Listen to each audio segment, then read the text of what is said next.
How to start? Sometimes you watch the Summer Games Fest and then you see something that makes you think. So, what am I thinking about right now? I'm thinking, is there an uptick in AI in video games? I watched the Summer Games Fest, and a few days after, it seems like there are some stirrings online about some AI usage in some of them.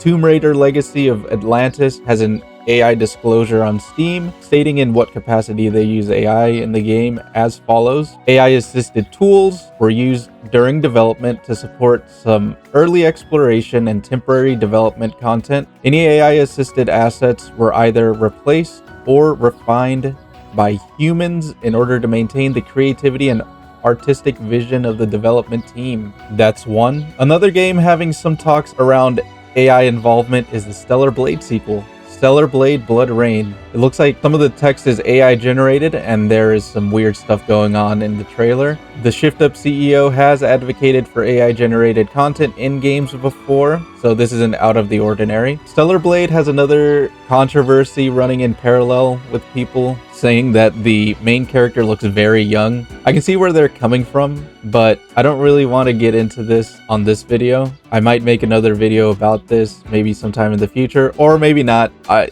just talking here. But I will say that it isn't out of the realm of possibility that an adult woman can look very young despite being of age. Twitter user Yuki was 22 when she was the center of discourse because of her Tatsumaki cosplay. What sucks about this situation is, yes, she's an adult, but the worst people were defending her. That doesn't make the point wrong. It's just, I don't want to be in the same conversation as chibi reviews. Feels really weird. It's one of those tragic, the worst person you know what I'm talking about. Anyway, is the argument here that because she looks underage? I don't believe that, by the way. She would only be able to date underage, for Yuki. I'm pretty sure people had the same reaction to Belle Delphine. Being of age and looking young, obviously no one's gonna advocate for pedophilia just because of your looks, but this is where these conversations are going. Oh, you look young, so you can't cosplay Tatsumaki because Tatsumaki is quote unquote lolly coded or whatever that means. Anyway, this is an entire discussion, and if Yuki sees this, I only subscribe to the free OnlyFans to see some more examples for my brain, to see more of a macro view and to get some real life examples, just to broaden the horizon, just to do a deep dive, because that's what I do. I do deep dives. She does have some nice abs though, I will admit. Anyway, sorry, moving on. Claire Obscure Expedition 33 had some placeholder textures made with generative AI that they later replaced. The question here, though, is did they replace these textures because they always planned on replacing these textures, or did they only replace them because of the backlash that arose? We'll never know. I'm not going to take a cynical approach on this. I will give them the benefit of the doubt. People should have some grace. You might think, oh, AI textures, that's not bad. But clearly, the way they responded, they either didn't want to have this texture in the game, or they just wanted to avoid controversy. That's also another topic, huh? Man. Anyway, did they really need to use AI for these placeholders? Not really. I don't know why they decided to do it. The placeholder could have been anything else. Someone comes in with a sticky note, doodles something on it, and then they scan it, upload it into the game. Someone does a quick little image. The placeholder could have been anything else, but they were just a small indie team with a budget of $10 million. What can I say? Next on the chopping block, Kenji Kano is another example of AI seeping into the gaming industry. He details the use of generative AI in the newest Crazy Taxi installment after being asked about it. Basically, artists would generate ideas and then use the generated images as a reference, assuring the audience that the final product is going to be all human created content. What do we think of this? Is it like those AI artists that trace over AI generated images to make it look like they're actually drawing? I don't know. I'm just here to bring the examples. I don't want to think too much. Let's go on to the next person. A CEO. I forgot to mention, Kenji Kano is the director of the Crazy Taxi games. I should have said this sooner. Anyway, let's go on to the next guy. A CEO, Akihiro Hino, the CEO of Level 5. Level 5 Inc. is known for Professor Layton, Inazuma 11, Ni no Kuni, Yokai Watch. Hino mentions an upcoming game they have that they deliberately have AI handle the programming of. The upcoming title is themed around AI. This can be seen as a creative artistic expression, you know, oh, let's try to tell a story here.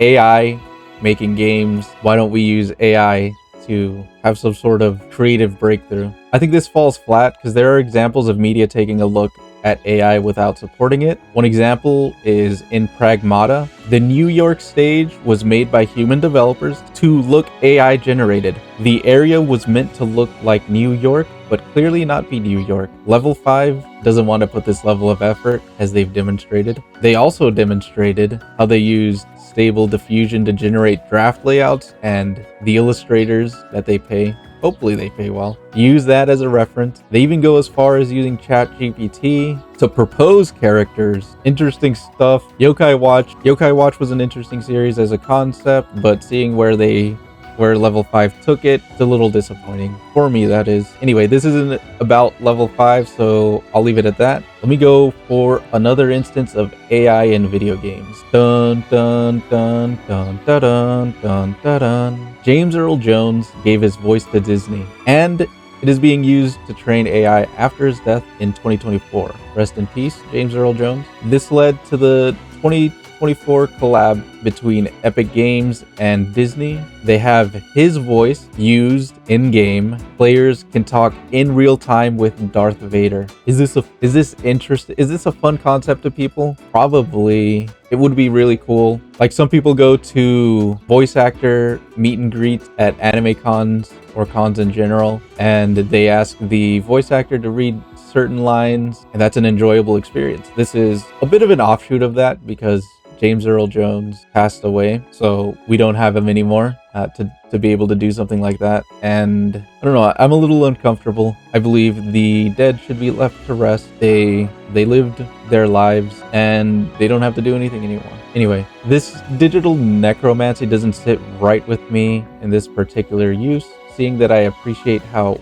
fleeting a performance is and how much a voice actor is able to put life into a character. Like another voice actor who passed away, Kevin Conroy. This impacted not only the fact that Kevin Conroy was an iconic voice actor for Batman, but he had a parallel or an opposite in Mark Hamill, who gave a statement after Kevin Conroy passed away, retiring his role as Joker. I think that's beautiful. Actors work to bring characters to life, and they have a relationship with their co-stars, and if that co-star passes away, it obviously affects them, especially if this is a very notable role for them. Anyway, speaking of video game necromancy, Stranger Than Heaven looks really interesting, but seeing Tupac in the game with no other context has me a little worried. Snoop Dogg mentioned that the Tupac estate, which is currently in the hands of Tom Whaley as executor as of 2016.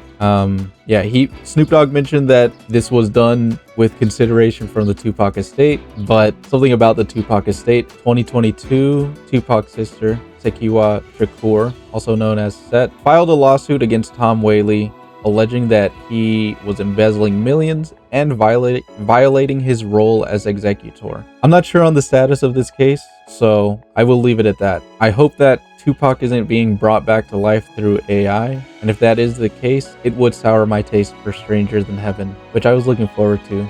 Thanks for listening. Okay, I had this finish, but some new news came out about the Tupac in Stranger Than Heaven situation, saying that the only way Tupac is being used is just his likeness, which is a little uncomfortable. I can see, I've talked to some people, they said they didn't like it. There's no reason for this. Although there's another celebrity's likeness being used in Stranger Than Heaven, and that is Bunta Sugawara. And the same case is happening. They're using Bunta Sugawara's role in Stranger Than Heaven is similar to Tupac's. There's going to be a voice actor voicing him. They're just using his likeness. No AI makes me feel relieved. This changes a bit of what I was thinking this video would be, but now I'll just leave it with a comment that I don't really want to have to look over a game with a fine-tooth comb to see if the game had any AI involved. I want to enjoy the game, right? AI disclosures are one okay that Steam did, but there isn't really anything stopping companies from lying, right?